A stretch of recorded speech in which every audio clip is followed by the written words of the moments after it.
Friends, मैं हूं महेश महतो और आप देख रहे हैं हमारा यूट्यूब चैनल भूगोल फॉर यू। आज के इस लेक्चर वीडियो में हम लोग कक्षा 12 विषय भूगोल मानव भूगोल के मूल सिद्धांत के अंतर्गत इकाई 3 अध्याय 7 तृतीयक और चतुर्थक कार्यकलापों के अंतर्गत चतुर्थक कार्यकलापों के बारे में जानेंगे। अध्याय 7 में तृतीयक और चतुर्थक कार्यकलापों से संबंधित यह 7वां लेक्चर वीडियो है। इससे पूर्व हम लोग तृतीयक और चतुर्थक क्रियाकलापों के अंतर्गत तृतीयक क्रियाकलाप को विस्तार पूर्वक से चर्चा कर चुके हैं। तृतीयक क्रियाकलाप के अंतर्गत तृतीयक क्रियाएं क्या है, तृतीयक क्रियाकलापों के प्रकार क्या है और इसके अंतर्गत व्यापार और वाणिज्य क्या है, परिवहन क्या है, संचार क्या है। साथ ही साथ हम लोग पर्यटन के विषय में भी विस्तार पूर्वक से देख चुके हैं और चिकित्सा पर्यटन क्या होता है इसके बारे में देख चुके हैं। अगर आप लोगों ने तृतीयक क्रियाओं से संबंधित इन वीडियो को नहीं देखा है तो ऊपर आई बटन तथा नीचे डिस्क्रिप्शन बॉक्स में इसका लिंक दिया हुआ है, इससे क्लिक करके आप लोग देख सकते हैं। तो अध्याय 7 तृतीयक और चतुर्थक कार्यकलाप के अंतर्गत आज हम लोग चतुर्थक कार्यकलाप के बारे में जानेंगे। तो चतुर्थक कार्यकलाप तृतीयक क्रियाकलाप से ही संबंधित है, किंतु यह तृतीयक क्रियाकलाप से थोड़ा भिन्न है, क्योंकि इस कार्यकलाप में हम लोग उच्च बौद्धिक क्षमता वाले कार्यकलापों को सम्मिलित करते हैं, जिसके अंतर्गत शिक्षण संबंधित कार्य हो या शोध या विकास से संबंधित कार्य हो या उच्च बौद्धिकता से संबंधित जो कार्य होते हैं, चाहे वह सूचना के क्षेत्र में हो, चाहे वह संचार के क्षेत्र में हो, चाहे शोध एवं विकास के क्षेत्र में हो या अन्य क्षेत्र में हो, तो उन सारे कार्यकलापों को चतुर्थक कार्यकलाप के अंतर्गत सम्मिलित किया जाता है। तो आइए जानते हैं विस्तार पूर्वक से चतुर्थक क्रियाकलाप क्या है तथा इसकी विशेषताएं कौन कौन सी है या क्या है इनकी विशेषताएं। इसके साथ साथ हम लोग जानेंगे कि चतुर्थक कार्यकलाप में कौन कौन से लोगों को सम्मिलित किया जाता है।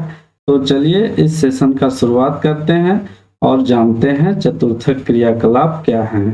चतुर्थक कार्यकलाप, चतुर्थक क्रियाएं या चतुर्थक क्रियाकलाप का तात्पर्य उन बौद्धिक क्षमता वाले कार्यों या व्यवसायों से होता है जिसका दायित्व या जिसका कार्य चिंतन तथा शोध और विकास के लिए नए विचारों को देने से होता है। यह सेवा सेक्टर या तृतीयक क्रियाकलाप का ही विकसित रूप है। तो चतुर्थक क्रियाकलाप या चतुर्थक क्रियाएं किसे कहा जाता है? वैसे सारे कार्य जिसमें उन बौद्धिक क्षमता वाले कार्यों को सम्मिलित किया जाता है जिसका कार्य चिंतन तथा शोध और विकास कार्य होता है, उन कार्यकलापों को इसके अंतर्गत सम्मिलित किया जाता है। चतुर्थक कार्यकलाप जो है यह नई प्रकार का कार्यकलाप है जिसका विकास पिछले कुछ वर्षों से अधिक हुआ है। ये क्रियाकलाप बहुत ही विशिष्ट एवं जटिल प्रकार की होती है। इसकी विशेषताएं क्या है? चतुर्थक क्रियाकलाप जो होती है वह विशिष्ट प्रकार का कार्यकलाप होता है, क्योंकि इसमें उच्च बौद्धिक वाले श्रमिकों को सम्मिलित किया जाता है या उच्च बौद्धिक वाले कार्यों को शामिल किया जाता है तथा इसमें विभिन्न प्रकार के जटिल कार्य शामिल होते हैं। इसके अंतर्गत ज्ञान आधारित, इसके अंतर्गत क्या होता है? ज्ञान आधारित कार्य, जैसे शिक्षण कार्य हो या शोध कार्य हो या अन्य विकास बौद्धिक क्षमता वाले कार्यकलापों को सम्मिलित किया जाता है। इसके अंतर्गत किसको शामिल किया जाता है? ज्ञान आधारित तथा बौद्धिक क्षमता वाले कार्यकलापों को शामिल किया जाता है।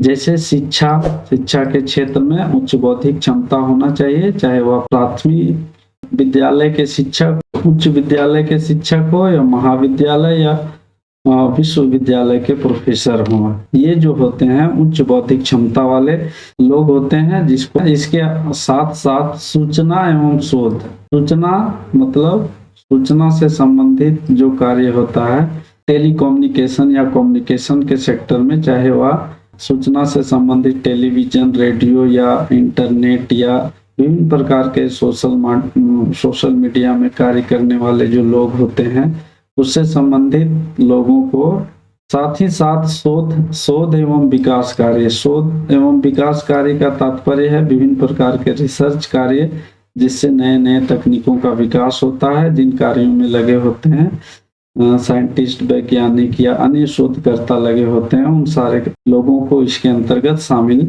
किया जाता है। वर्तमान समय में इसकी संख्या कम है, परंतु इसकी संख्या में निरंतर वृद्धि हो रही है। ये लोगों की संख्या धीरे धीरे बढ़ रही है क्योंकि उच्च तकनीकों के खोज में इनकी आवश्यकता अधिक होती है।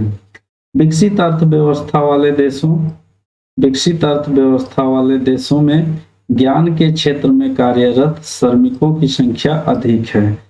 विकसित अर्थव्यवस्था वाले देशों में जो भी, जैसे पश्चिमी यूरोप के जो देश हैं या पश्चिमी देश हैं, अमेरिका हो गया, कनाडा या यूरोप के जो भी देश हैं या जापान है, जितनी भी विकसित अर्थव्यवस्था वाले देश हैं, देशों में ज्ञान के क्षेत्र में कार्यरत श्रमिकों की संख्या अधिक है। वहीं विकासशील देशों तथा तीसरी दुनिया, उन देशों को शामिल किया जाता है जो सबसे कम विकसित होते हैं। उन देशों को तीसरी दुनिया के अंतर्गत रखा जाता है। देशों में इसकी संख्या कम है। किसकी संख्या कम है? चतुर्थक कार्यकलाप से संबंधित लोगों या वर्कर या श्रमिकों की संख्या कम पाई जाती है। इस वर्ग के कर्मियों की मांग दिन प्रतिदिन बढ़ती ही जा रही है। इस वर्ग के कर्मियों की मांग दिन प्रतिदिन बढ़ती ही जा रही है। चतुर्थ कार्यकलाप के श्रमिक कार्यालय भवनों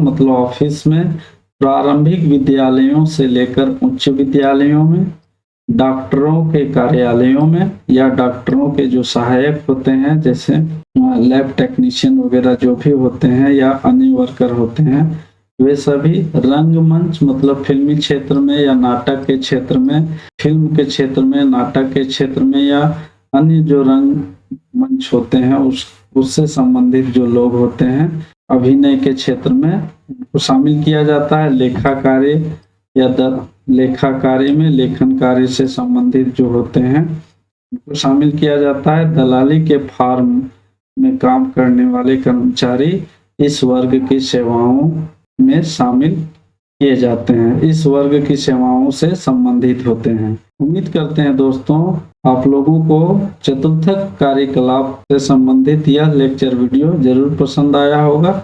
अगर आप लोगों को पसंद आया है तो इसे लाइक करें, अपने दोस्तों के बीच शेयर करें तथा हमारे चैनल भूगोल फॉर यू को सब्सक्राइब करके बेल नोटिफिकेशन को जरूर हिट करें, जिससे आगे आने वाले नए वीडियो का नोटिफिकेशन आप लोगों को मिलता रहे।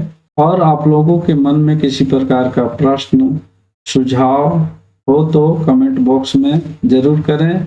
साथ ही साथ भूगोल से संबंधित अन्य बिंदुओं को और जानना हो तो हमारे ब्लॉग www.bhugol.net में विजिट कर सकते हैं। आप लोगों का बहुत बहुत धन्यवाद। मिलते हैं अगले नए वीडियो में, तब तक के लिए जय हिंद, जय भारत।